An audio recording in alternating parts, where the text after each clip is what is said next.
तो सबसे पहले मैं बता देता हूँ जो भी भाई मेरे चैनल पे नया अभी आया है, जो ये वीडियो देख रहा है, तो भाई मैं कुवैत में हूँ और कुवैत में मैं ट्रक ड्राइवर हूँ। अभी आप देख सकते हो अभी भी मैं ड्राइव कर रहा हूँ और मुझे कुवैत में आए को भाई लगभग 1.5 साल, डेढ़ तो नहीं बोल सकता लेकिन 14 मंथ हो चुके हैं।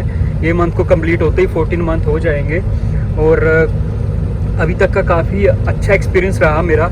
अगर आप पुरानी वीडियो देखेंगे तो आपको पता लग जाएगा कि क्या क्या सीन होता है यहाँ पे, क्या क्या नहीं होता है।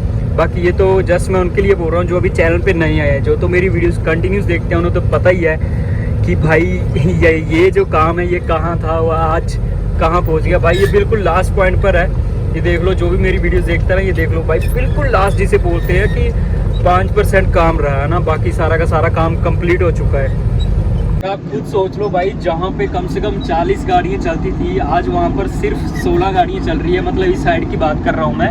40 गाड़ी यहाँ पे चलती थी, ट्रक चलते थे ना, ठीक है, डंप ट्रक अलग से और जो बड़ा ट्राला है वो अलग से, लेकिन अभी सिर्फ 16 गाड़ियाँ रह चुकी हैं, वो भी डंप ट्रक।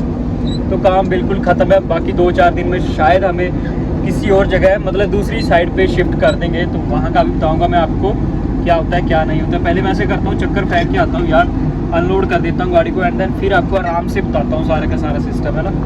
तो चलिए भाई अभी आते हैं मेन टॉपिक पे, क्योंकि मैं ज़्यादा लंबी वीडियो बनाना नहीं चाहता ना, ना ही आपका ज़्यादा टाइम वेस्ट करना चाहता हूँ, क्योंकि यहाँ पर कुछ दिखाने को है ही भी नहीं है ना।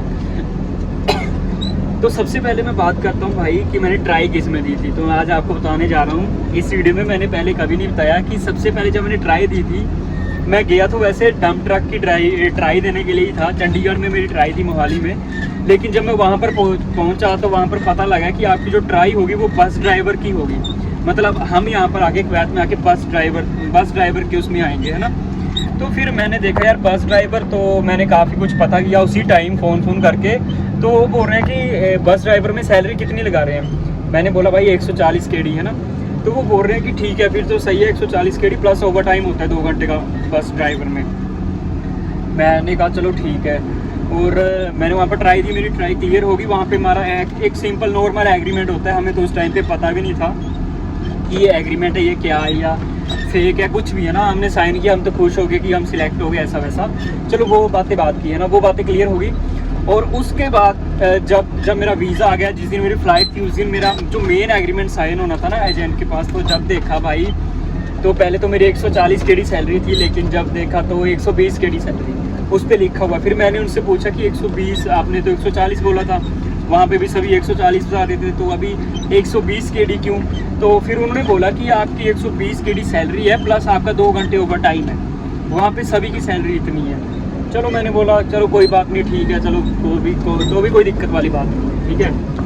और भाई उसके बाद है जो हम कुवैत में आ जाते हैं, और कुवैत के आने के बाद दूसरे दिन ही हमें ऑफिस में लेके जाया जाता है ना, मतलब ऑफिस में जाते हैं हम, तो वहाँ पे हमारा मेन एग्रीमेंट होता है ना जो, वो साइन होना था। तो फिर मैंने वहाँ पे भी थोड़ा ध्यान दिया, तो वहाँ पे भी सैलरी देखी तो 120 KD थी, प्लस कुछ भी नहीं था, मतलब 100 प्लस 20 KD खाने का, कुछ भी मार के चल सकते हो ना। तो चलो वहाँ तक भी ठीक था कि चलो बस चलाएँगे ऐसा वैसा। लेकिन कुछ दिन बाद जब हमारी आईडी आई ना, जब 2.5 महीने बाद हमारी आईडी बन के आनी थी, तब हमें ऑफिस में बुलाया कि आप ये चला सकते हो। मतलब मुझे काफ़ी चीज़ें बताई उन्होंने, जैसे डंप ट्रक बताया, हाफ लोरी होती है, 1-2 चीज़ें और बताई। फिर मैंने वहाँ पर पहले तो मना कर दिया कि नहीं मैं नहीं चला सकता, मैं तो बस ही चलाऊँगा, क्योंकि हमें बंदों ने पहले समझा दिया था कि ऐसा बोलना आप मानना मत, ठीक है। तो फिर मैं नहीं माना। तो वहाँ पे उन्होंने बोला कि जब आपको बस चलाने आती है तो ये क्यों चलाने नहीं आता है। तो भाई उन्होंने तो डायरेक्ट बात की कि अगर काम करना है तो बताओ, नहीं तो घर जाओ। तो फिर हमने बोला कि चलो कोई बात नहीं भाई, तो काम तो करना ही पड़ेगा। एक तो जब बंदा नया आता ना तो डरता बहुत है, तो वही बात हमारे साथ भी हुई भाई, हम भी काफ़ी डरे। तो चलो कोई बात नहीं, हमने सोचा काम करना स्टार्ट कर देते हैं, बात का बाद में देखेंगे। तो जब 2 मंथ हो गए ना हमें, तो भाई हमें पता लगने लगा, मतलब जैसे जैसे हमें पता लगने लगा कि भाई ऐसा ऐसा सिस्टम है कि, तो मुझे रियलाइज़ हुआ कि यार मैं काम इनके बराबर कर रहा हूँ। कोई बंदे बीच में ऐसे भी जो 250 KD सैलरी लेते हैं भाई, 70,000 सैलरी लेते हैं, और कोई बंदे ऐसे भी जो 40,000 सैलरी लेते हैं, और 120 KD का बनता था भाई 33,000। तो मुझे ऐसा लगा यार मैं तो बेवकूफ़ हूँ जो इतनी कम सैलरी में काम कर रहा हूँ यहाँ पे, और मैं काम भी इनके बराबर कर रहा हूँ। तो फिर भाई आप मानोगे नहीं, मैंने खुद का हिम्मत की, मैंने घर वालों को फ़ोन करके बता दिया कि आज मैं ऑफिस जा रहा हूँ, और मैंने ऑफिस में बात क्लियर करके आनी है। ये 2 ही बातें होंगी, या तो मैं घर जाऊँगा या तो यहाँ पे काम करूँगा। तो घर वालों ने भी एग्री कर लिया कि कोई बात नहीं, जाओ कोई बात नहीं, बात करके आओ। मैं चला गया भाई ऑफिस। वहाँ पे मैंने जो मेन सर है हमारे, उनसे बात की। तो मैंने उन्हें डायरेक्ट यही बात बोली कि सर मैं काम सभी के बराबर कर रहा हूँ, मैं बस ड्राइवर में आया था, यहाँ पर मुझे डंप ट्रक में डाल दिया गया और मेरी सैलरी 120 KD है, जबकि औरों की 140 KD है। तो भाई उस बंदे ने ना किसी सीधा बोला कोई बात नहीं, आपकी अगले मंथ से सैलरी है जो इंक्रीज़ कर दी जाएगी, ठीक है। तो मैं तो खुश हो गया वैसे। फिर मैं बाहर आ गया, मैंने बोला थैंक यू सर। मैं बाहर आ गया, मैं फिर से पूछने गया कि सर आप इस मंथ से स्टार्ट कर सकते हो, मेरी सैलरी मतलब इंक्रीज़ कर सकते हो। उन्होंने कोई जवाब नहीं दिया, तो मैं बाहर आ गया। और नेक्स्ट मंथ जब मेरी सैलरी आई तो 140 KD आई थी भाई। तो मैं बहुत ज़्यादा खुश हुआ इससे। तो इससे भी आपको अंदाज़ा लग ही गया होगा भाई कि सीधी मेरी जो सैलरी है वो 140 KD है। 140 KD का भाई 38,000 से 39,000 के करीब बनता है, ठीक है। प्लस अगर कभी बीच में ओवर टाइम लग जाए तो 42-43 हज़ार के करीब इतना बन जाता है। इससे ज़्यादा नहीं बनता, इससे ज़्यादा ओवर टाइम लगता भी नहीं, बहुत कम ओवर टाइम लगता है।